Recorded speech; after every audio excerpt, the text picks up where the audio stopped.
మావియన్కి animals అంటే చాలా ఇష్టం. వాడి బర్త్డేకి యానిమల్స్ ఇలా సాఫ్ట్ టాయ్స్ తెచ్చి సర్ప్రైజ్ ఇద్దాం అనుకున్నాము. మేము తీసుకొచ్చినట్టు అస్సలు తెలీదు. ఇలా క్లాత్ క్లోజ్ చేసి పెట్టాము. వాడి రియాక్షన్ చూడండి. నేనైతే అస్సలు ఎక్స్పెక్ట్ చేయలేదు. చాలా హ్యాపీ అయిపోయాడు.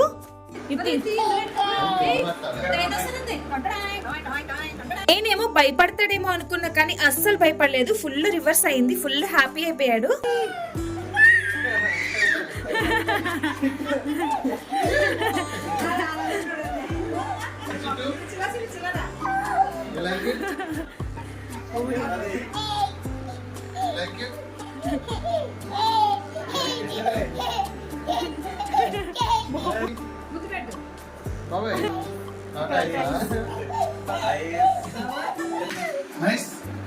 మావియన్ రియాక్షన్ చూసి నాకు చాలా హ్యాపీగా అనిపించింది. మీకు ఎలా అనిపించింది కామెంట్ చేయండి. లాంగ్ వీడియో ఆల్రెడీ ఛానల్లో పోస్ట్ చేశాను. చూడకపోతే చూడండి. Follow for more.